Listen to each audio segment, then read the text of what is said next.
certo? Mas abra sua Bíblia em Êxodo, capítulo 5.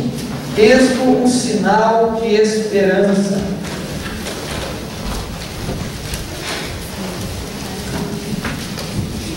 Seguindo aí a série, a história do resgate, hoje com o tema Êxodo, um sinal de esperança. Êxodo, capítulo 5, apenas o versículo 1. Depois foram Moisés e Arão e disseram a Faraó: assim diz o Senhor, Deus de Israel: deixa ir o meu povo, para que me celebre uma festa no deserto. Assim diz o Senhor, Deus de Israel: deixa ir o meu povo, para que me celebre uma festa no deserto. Vamos orar? Pai, nós estamos diante, a Deus, dessa palavra que transmite vida, verdade, que revela-nos, a Deus, o teu amor, a tua graça, a fidelidade do Senhor, ó Pai, que nós queremos, ó Deus, entender a tua palavra, nós queremos que essa palavra venha gerar vida em cada um de nós, ó Deus. Para isso necessitamos, ó Pai, do agir do teu Santo Espírito, iluminando a nossa mente, trazendo compreensão a cada um de nós, ó Pai. E assim, ó Deus, coloca no nosso coração o desejo de ouvir, o desejo de aprender, ó Pai, nessa noite, e nos abençoe através da tua palavra. Em nome do Senhor Jesus. Amém. Gente, domingo passado, o pastor Marcos terminou a mensagem dele, dizendo Gênesis um trágico começo, desvio, mas ele lembrou as novelas antigas. Lembram das novelas antigas que terminavam dizendo assim, cenas do próximo capítulo? Então ele terminou o sermão assim, mas eu trouxe a memória que elas também começaram dessa forma, não é assim? Nos capítulos anteriores, fulano de tal, e aí contava para que você pudesse entender aquele capítulo. Então é necessário para que a gente conheça o livro de Êxodo, a gente conheça o livro de Gênesis.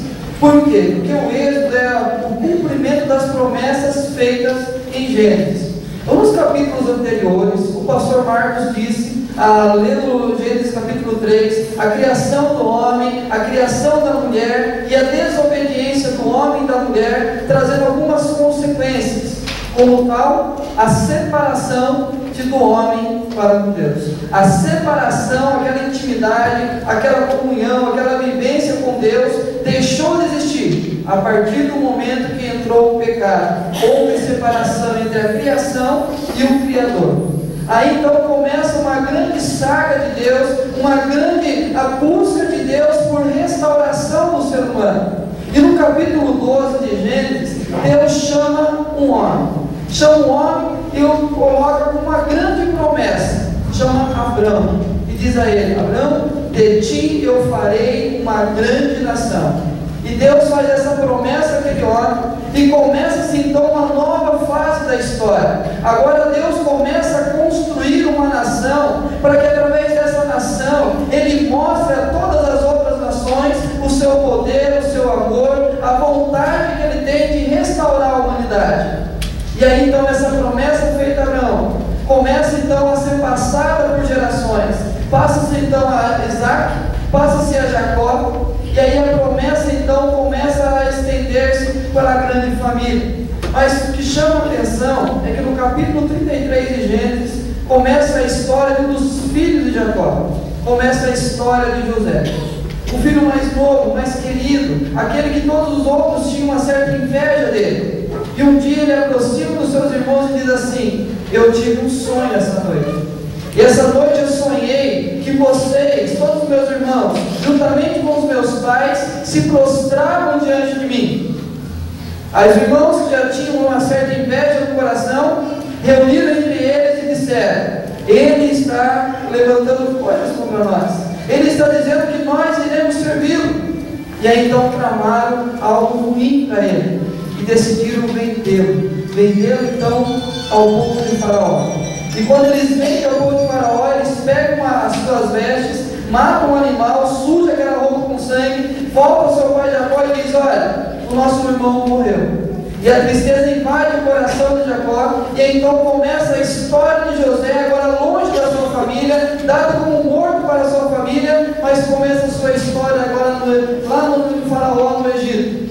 E aí então ele começa a revelar alguns sonhos.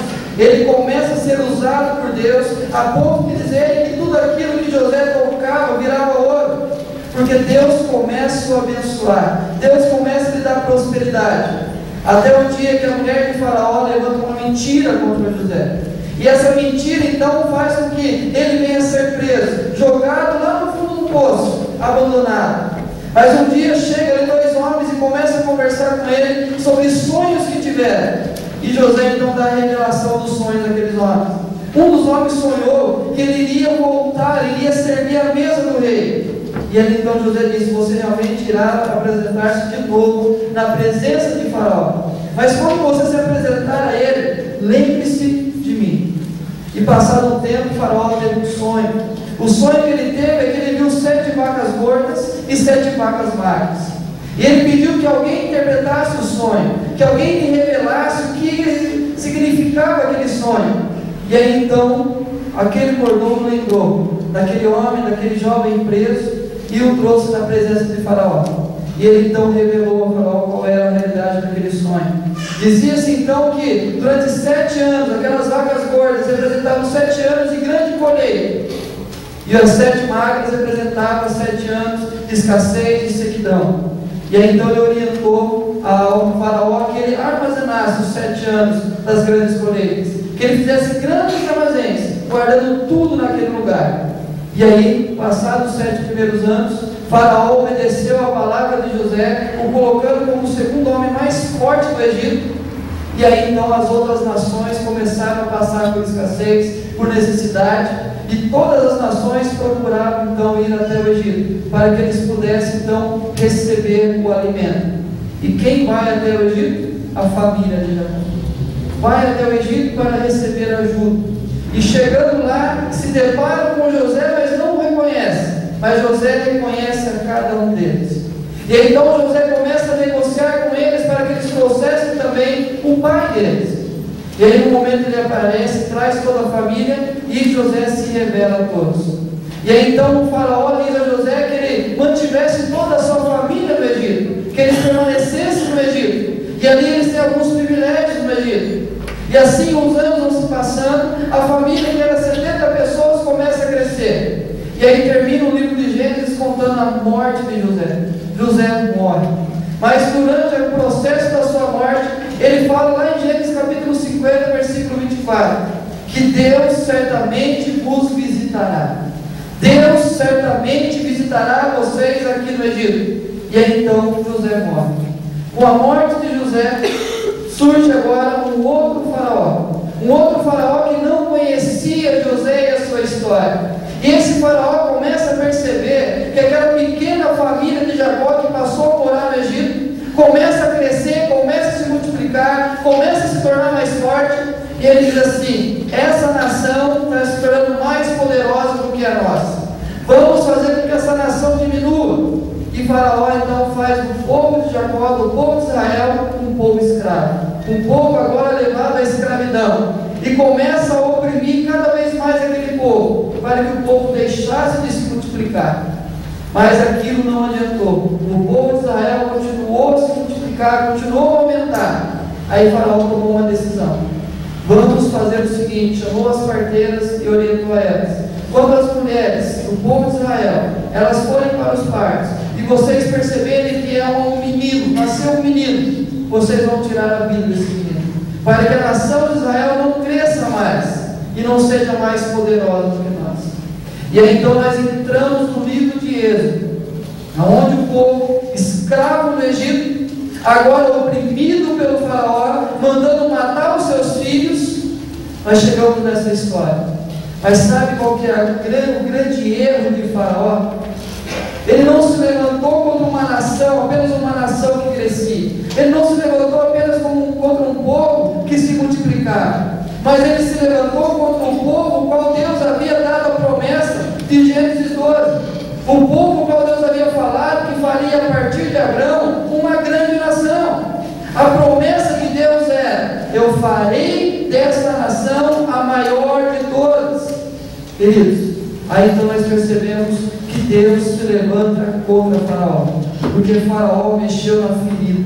Faraó foi contra a promessa de Deus.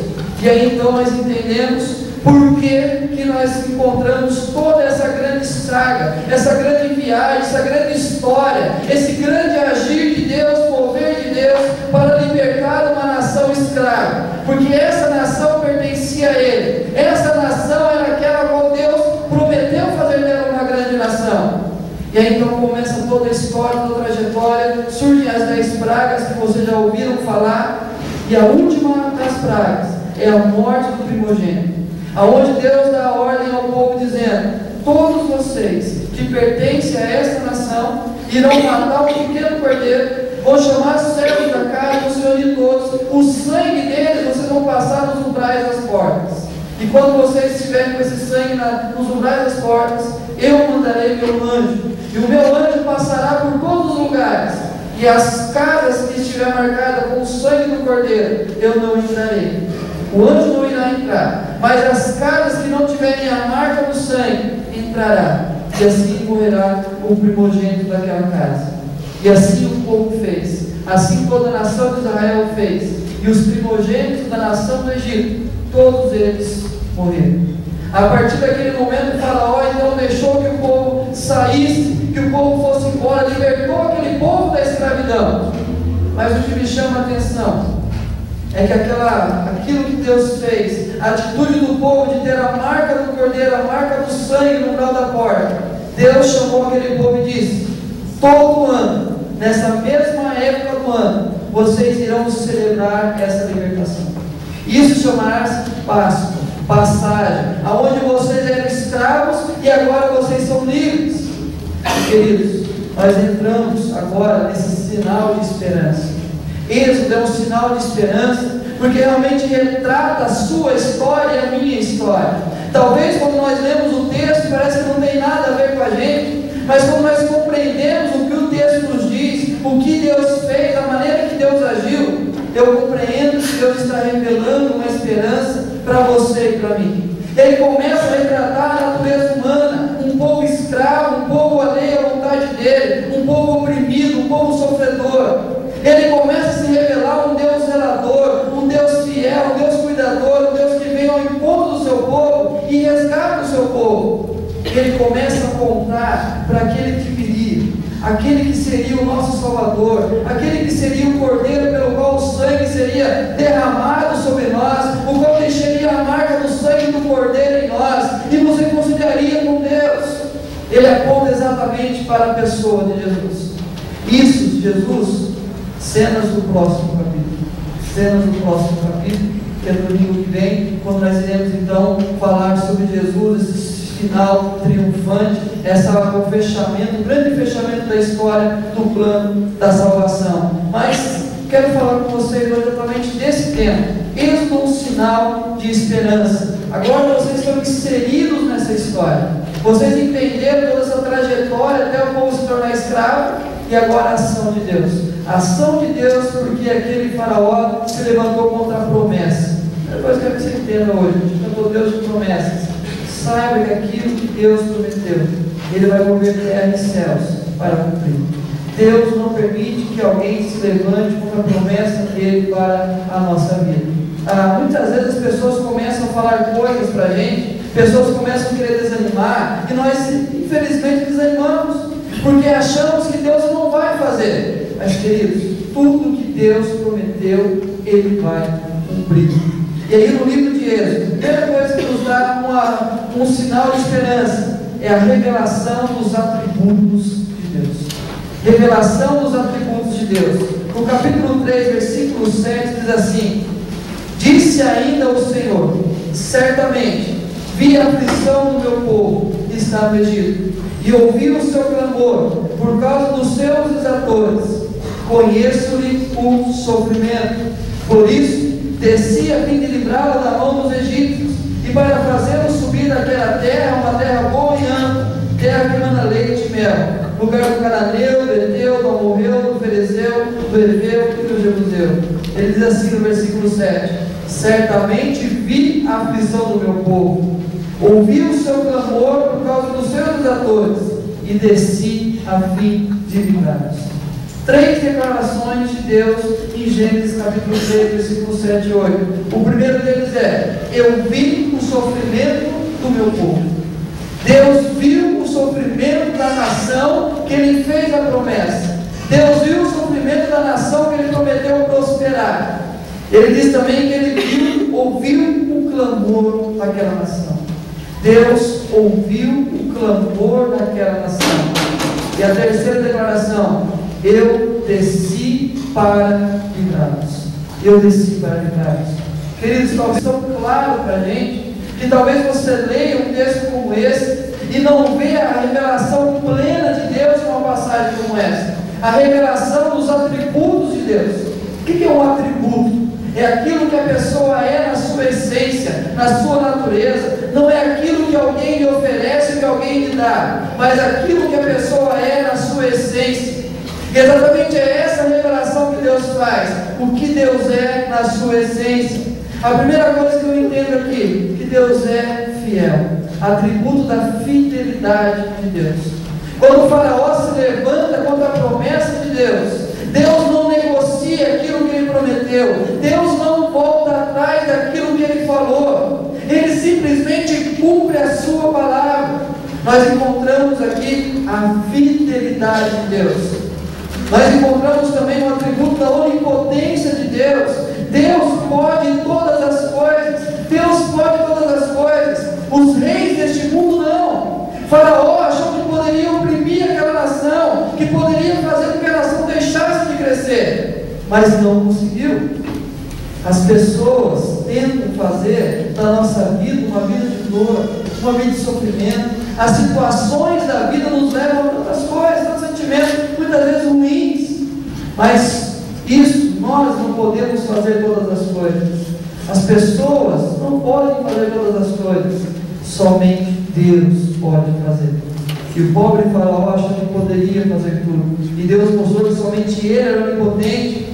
A onisciência de Deus. Deus conhece todas as coisas. E querido, todas as coisas incluem a sua vida. Não pense que Deus está alheio à sua vida. Deus conhece exatamente como são os seus dias. Deus conhece o mais profundo do seu pensamento. Deus conhece o motivo da sua dor, o motivo da sua alegria. Sabe exatamente qual é a carência da sua realidade. A onisciência de Deus. Eu vi o sofrimento do meu povo. Eu vi a opressão que estavam fazendo sobre o meu povo. Eu vi a humilhação que eles estavam passando. Eu vi exatamente a situação que eles estavam. Queridos, uma nação escrava. É uma nação sem esperança. É uma nação sem para onde correr, para onde fugir. Mas Deus conhecia aquela nação. A onisciência de Deus. Outro atributo de Deus, o amor. O amor. O amor de Deus não permite Ele olhar para o nosso sofrimento e ficar alheio a isso. A maneira que Deus nos ama é tão grande que Ele deseja melhorar a nossa vida a cada dia. Ele deseja mudar, nos tirar o sofrimento, nos tirar a angústia, nos tirar a dor. O atributo do amor. Deus é amor. A soberania de Deus. A soberania de Deus. Queridos, quantas vezes nós esquecemos esse atributo de Deus? A soberania. Nas nossas orações, a gente ora sem expectativa. Nós oramos, parece que ninguém está nos ouvindo. Mas olha que interessante, o povo clamou e Deus ouviu. O povo clamou e Deus escutou. E a soberania de Deus diz que Deus reina sobre todos os reinos da terra. Deus é Senhor de todos os reinos da terra. Não pense que Deus reina em alguns lugares. Não pense que Deus age em apenas algumas vidas. Deus faz apenas alguns milagres. A soberania de Deus. Deus age sobre todas as pessoas. Faraó achou que era dono da verdade porque pertencia a ele a maior nação da época. Vamos pensar hoje aí os Estados Unidos, aqui uns dias da China, achando que pode governar o mundo pelo seu poder. O grande homem, aquele que é o maior líder de todos os homens, achando que tem poder para mandar e desmandar. Mas de repente basta uma palavra de Deus, o coração do rei se dobra, e aí então ele mostra a sua soberania. E o último atributo de Deus nesse versículo que nós vimos é a imutabilidade de Deus. Deus é sempre o mesmo. Deus é sempre o mesmo. Aonde nós entendemos isso? Queridos, no princípio Deus criou os céus e a terra, criou todas as coisas e criou o ser humano. A criação do ser humano tinha um objetivo: a relação perfeita com o seu Criador, a relação perfeita com o seu Deus, uma eterna adoração ao seu Criador. Mas as coisas não deram certo. O homem desobedeceu, mas o homem mudou, Deus não mudou. Deus continuou no seu coração nutrindo a grande necessidade de você pertencer a Ele e eu pertencer a Ele. Deus continuou nutrindo no coração dele a grande vontade de manter uma relação mais pessoal, mais próxima com a sua criação. E quando o faraó se levanta, o que Deus faz? Não, faraó, essa nação é minha. Essa nação, quem governa sobre ela sou eu. Quem orienta essa nação sou eu. Quem manda e desmanda sobre essa nação sou eu. Essa nação é minha. Eu prometi a Abraão que faria dele uma grande nação. E essa grande nação abençoaria a terra. Quem é você, faraó, para se levantar contra a minha promessa? A imutabilidade de Deus. A gente encontra então os atributos de Deus nessa passagem do capítulo 3, versículo 7. Isso nos dá uma grande esperança. Quando eu sei que Deus é soberano, quando eu sei que Deus é fiel, quando eu sei que Ele é onipotente, onisciente, Ele conhece a minha dor, e quando eu sei que Ele é imutável, pode vir tribulações, pode vir o que vier sobre mim, eu tenho a certeza que Deus faz presente na minha vida. No capítulo 5 nós lemos a ordem de Deus de mandar libertar aquele povo. Assim diz o Senhor Deus de Israel: deixa ir o meu povo para que me celebre uma festa no deserto. Nós encontramos aí a revelação dos planos de Deus. A revelação dos planos de Deus. Quantas vezes você já ouviu pessoas dizendo assim: olha, Deus tem um grande plano para a sua vida. E aí você fica pensando: como assim um grande plano para a minha vida? Ele quer que eu seja, sei lá, mais rico, mais bonito, mais magro, mais alto, mais baixo. Qual que é o grande plano de Deus para a minha vida? Aqui nós encontramos o grande plano de Deus, revelado mesmo, apontando aquele que viria, que era Jesus. Ele diz assim: deixe o meu povo ir. Deixe o meu povo ir. Queridos, aqui no texto nós encontramos a real situação do homem. Qual que era a situação do povo de Israel? Escravidão, sofrimento, angústia, dor. Por quê? Porque eles não estavam no centro da vontade de Deus. Porque eles não estavam vivendo na presença de Deus. Então nós entendemos quanto sofrimento nós temos, ou quantas pessoas sofrem neste mundo, pelo simples fato que não estão vivendo no centro da vontade de Deus, porque outra pessoa governa sobre ela, porque outro poder impera sobre a sua vida, e ela começa então a passar momentos difíceis, porque ela se afastou da presença de Deus. E um novo faraó que não conhecia a José, nem o Deus de José, começou a oprimir. E aqui Deus revela a situação do homem, revela a incapacidade do homem de buscar a Deus. Deus, deixa o meu povo ir. Deixa o meu povo ir. Quantas vezes um escravo tenta fugir? Quantas vezes o povo do Egito ali, uma distração deles, algum ou outro egípcio pensou, algum outro povo de Israel, eu vou fugir. Quantas vezes você já ouviu dizer de pessoas que viviam em prisões e tentaram fugir? Mas para Israel é impossível isso.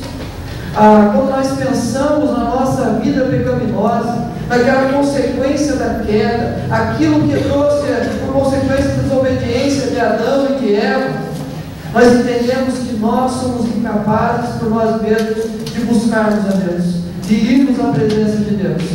E aí então ele mostra exatamente essa incapacidade, e a partir dessa incapacidade ele revela a real necessidade do Messias, alguém que venha nos libertar, alguém que venha nos tirar do poder das trevas, alguém que venha nos tirar do poder do pecado, alguém que venha nos tirar da vida maltratada que nós temos levado, alguém que venha nos trazer uma mensagem de esperança. E Moisés se torna um tipo de Jesus. Moisés é enviado para que mostrasse ao povo que Deus se importava com eles. E aí então nós entendemos que quando Moisés foi libertar aquele povo de todas as pragas, chegando à última praga, a morte do primogênito, a marca do sangue do cordeiro, nós entendemos que Deus começa a revelar a necessidade do Messias, alguém que viesse morrer no nosso lugar e passasse a marca do seu sangue em nós, para que pudéssemos agora pudéssemos ir em direção a Deus, pudéssemos nos libertar de todas as amarras que nos prendem, de tudo aquilo que tenazmente nos assedia.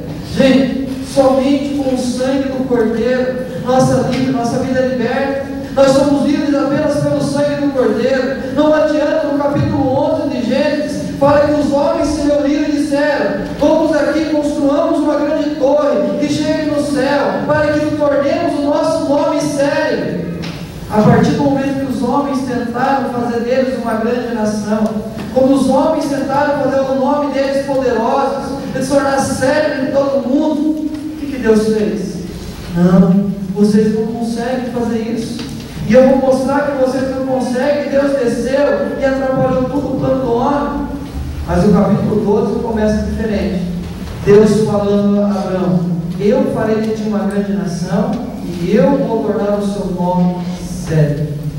Olha a diferença de quando o homem tenta viver os seus próprios planos, quando o homem tenta viver o seu próprio desejo, quando o homem tenta traçar os seus próprios passos, e ele começa a perceber que nada dá certo, que nada acontece, que tudo dá errado. E aí Deus revela a necessidade do Messias. Querido, o Messias é revelado para nós, o Messias é revelado na libertação desse povo, na libertação. Na libertação, o grande resgatador. Em Atos capítulo 4, versículo 12, nos diz assim: que não há outro nome dado entre os homens, pelo qual importa que sejamos salvos. Não há outro nome dado entre os homens, pelo qual importa que sejamos salvos. Querido, Deus está dizendo para nós que não há um outro nome dado para qualquer pessoa que possa nos trazer salvação. E Deus disse: deixe o meu povo ir. Somente o nome de Jesus pode nos dar a salvação. Somente Ele pode nos libertar. Somente Ele pode sussurrar nos nossos ouvidos: pode ir, você está livre. Pode ir, que você não é mais escravo. Pode ir, que você não é mais oprimido. Pode ir, que você não será mais humilhado.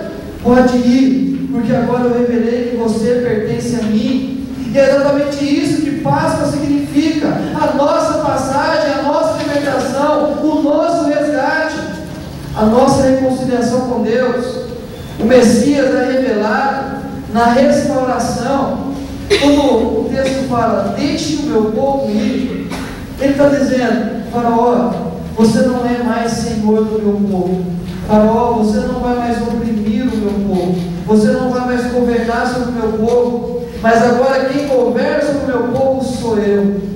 E aí nós entendemos então que Deus, Ele restaura a nossa vida. Em Colossenses 1,13 diz assim: que Ele nos libertou do império das trevas e nos transportou para o reino do Filho do seu amor. Queridos, eu falo exatamente isso. Nós éramos escravos nas trevas. Deus nos libertou das trevas e nos transportou para o reino do Filho do seu amor. Isso que o texto nos revela quem é Jesus, o papel, a função de Jesus. O povo que vivia nas trevas, o povo que vivia na escravidão, agora estão indo em direção à terra que manda leite e mel, a terra ampla, larga, grande, onde todos teriam liberdade. A revelação do Messias como um grande resgatador, aquele que vai nos tirar das trevas e nos colocar no reino do Filho do seu amor, revela o Messias na reconciliação. Na reconciliação. Se nós continuássemos a ler o texto, lá no final do livro de Êxodo, Deus dá uma ordem ao povo. Chama Moisés e fala: Moisés, construa uma grande tenda, e você vai dar o nome a essa tenda de tabernáculo.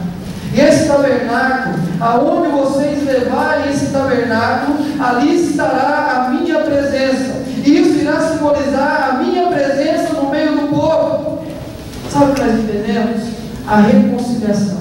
O povo estava longe de Deus, o povo estava alheio à vontade de Deus, mas Deus disse: não, eu não vou deixar que isso permaneça assim. E mandou que construísse uma grande arca, e ali colocasse naquele tabernáculo, e aonde estivesse era a presença de Deus. Em João 1,12, João nos diz as palavras dizendo assim, que Jesus se fez carne, habitou entre nós. O Verbo se fez carne e habitou entre nós. Sabe o que essa palavra habitou no original? Montou uma tenda entre nós, montou um tabernáculo entre nós, passou a viver no meio do nosso povo, passou a viver junto de nós. Sabe o que nós entendemos com isso? Que Jesus veio ao nosso encontro, quando Deus mostra o poder de reconciliar aquele povo que extraviou, aquele povo que fugiu, aquele povo que abandonou. Ele traz de volta e fala: eu agora moro com vocês, eu agora ando com vocês. E lá em Êxodo 33, o povo se revolta com Deus.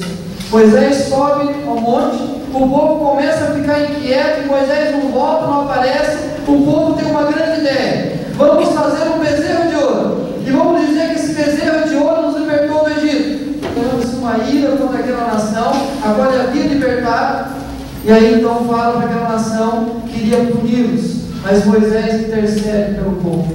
E aí Deus fala: tudo bem, Moisés, eu perdoo esse povo, e esse povo vai para a terra que eu prometi, mas tem um detalhe: eu não vou com eles. Eu não vou com eles. Sabe o que Moisés fez? Parou e disse: Senhor, a diferença entre a nação do Egito e a nação de Israel é a presença do Senhor. Então, se a presença do Senhor não for conosco, nós não sairemos daqui. Sabe qual que é a diferença entre aquele que serve a Deus e aquele que não serve a Deus? Aquele que busca a presença de Deus, aquele que não busca a presença de Deus, é que exatamente Deus se faz presente na vida daqueles que creem, naqueles que buscam, naqueles que temem. Querido, se você crê, se você busca, se você realmente tem desejado esse Deus na sua vida, acredite com o mais profundo do seu coração que Deus está presente na sua vida. Era isso que fazia Israel uma nação diferenciada, era isso que Deus mostrava: deixe o meu povo ir ao meu encontro. Querido, não deixe que essa promessa de Deus estar com você todos os dias esfrie no seu coração. Aproveite o privilégio de Deus estar com você, entregue o seu coração por completo a Ele e viva essa realidade. Deus habita com o seu povo. O plano de Deus é revelado. Deus iria mandar o Messias, mandaria aquele que iria nos libertar, aquele que o sangue seria derramado e seria passado na vida de cada um de nós, e nós iríamos então, como sinal desse sangue, pertencer a Ele. Mas o texto continua: para que me adore no deserto. Para que me adore no deserto. Aqui a revelação da vida com Deus. Nós já vimos a revelação dos atributos de Deus, a revelação dos planos de Deus, e agora a revelação da vida com Deus. Deixe o meu povo ir com um objetivo: para que me adore. Isso era a passagem, isso significaria a Páscoa. O povo ter consciência que Deus libertou, para que eles pudessem agora celebrar uma grande festa, adorar ao Senhor. Sabe por que Cristo morreu por você? Sabe por que Cristo morreu por mim? Para que eu pudesse celebrar uma grande festa na presença dEle, para que eu pudesse celebrar uma grande festa na presença dEle, junto com Ele, no altar dEle. É por isso que Deus entregou o seu Filho por você, para que você pudesse celebrar uma grande festa na presença dEle. Deixe o meu povo ir para que celebre uma grande festa. E aí nós entendemos que Deus reconcilia o seu povo para uma relação pessoal. Deus não salva você para que você tenha benefícios aí na vida financeira, benefícios na sua saúde, benefícios nas suas relações com as outras pessoas.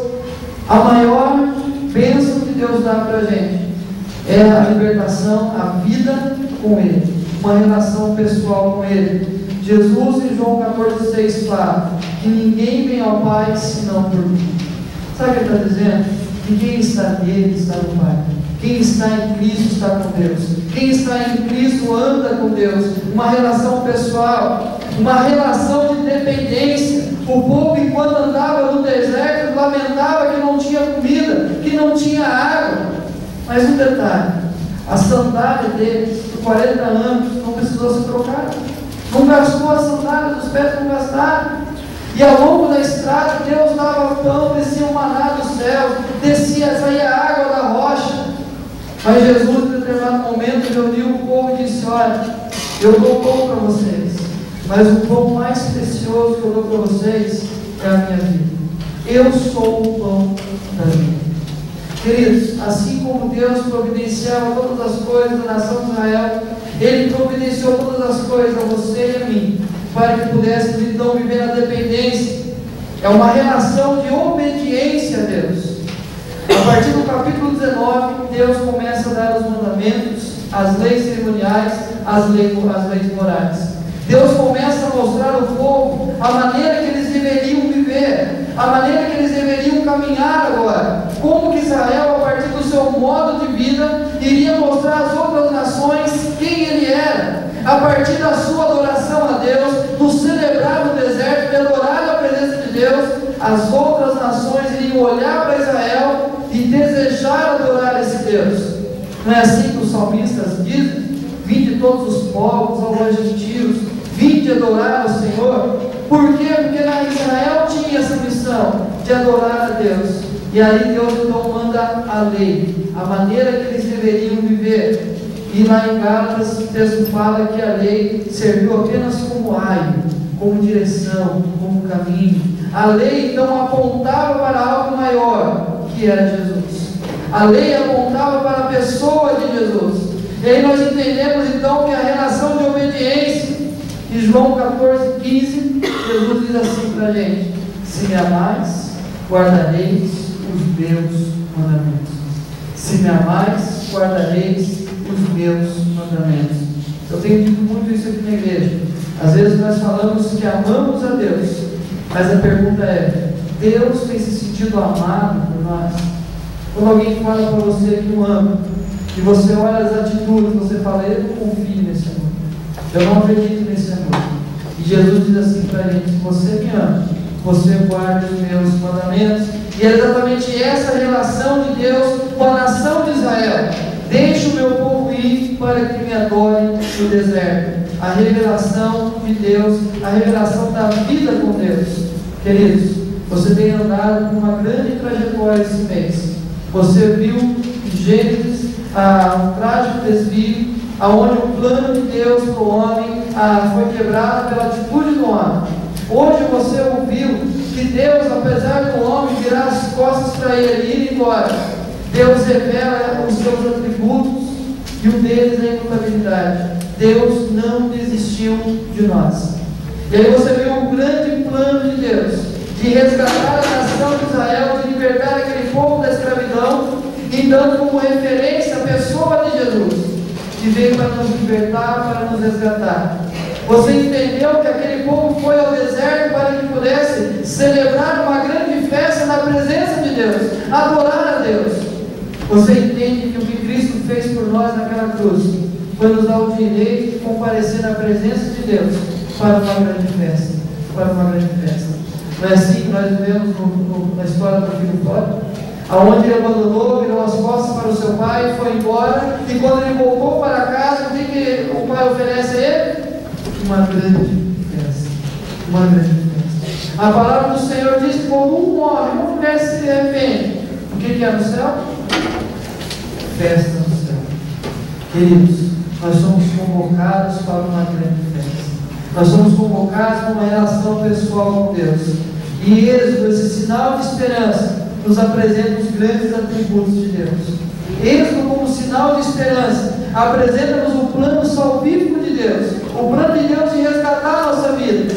E Êxodo, como sinal de esperança, apresenta-nos a nova vida em Cristo. Agora o Cordeiro Pascal, o Cordeiro que veio morrer no nosso lugar, o Cordeiro que derramou sangue naquela cruz, para que pudesse então ter a sua vida marcada por esse sangue, e você ser herdeiro da promessa de Deus. E em tudo isso nós encontramos um grande Deus. Um grande Deus que nos convida para ir até Ele, para celebrar uma grande festa. Vamos colocar em pé, eu convido o Ministério de Louvor para que venha à frente, para que venhamos celebrar essa grande festa, dizendo: quão grande é o meu Deus. Eu cantarei, quão grande é o meu Deus.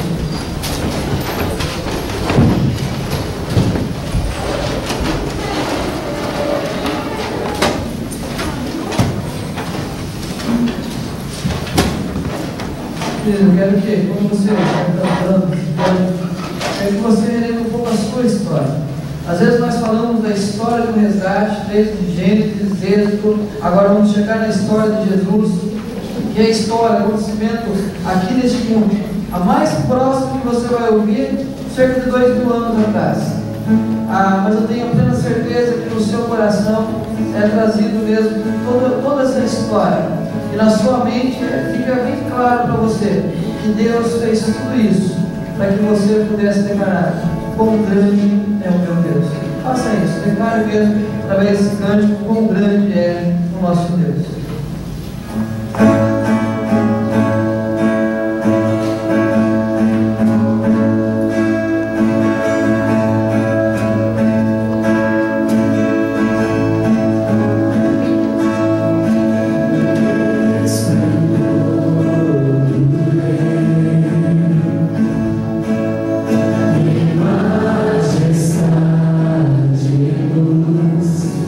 Faz a terra se alegrar.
ore nesse momento em relação a isso.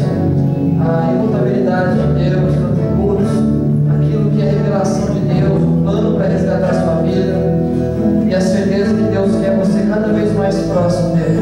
Eu peço que entre também o cesto de oração. Enquanto isso você ora, ore com Deus, declare isso para Ele, quão grande é o meu Deus.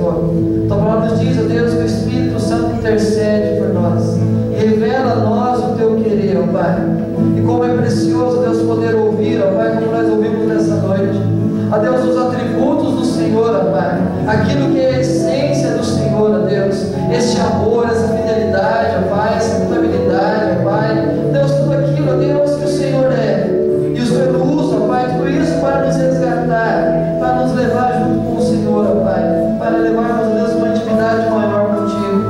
Como é bom ouvir, ó Deus, o plano, ó Pai, da salvação, ó Deus, o plano que o Senhor usou como modelo, ó Pai, nos demonstrou como modelo, ao livro de Êxodo, ó Pai, o grande resgate daquela nação.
presença de Deus, ide em paz, e que a graça do nosso Senhor e Salvador Jesus Cristo, o amor do nosso Deus e Pai que jamais desistiu de nós, que a intercessão, o agir, a intervenção do Espírito Santo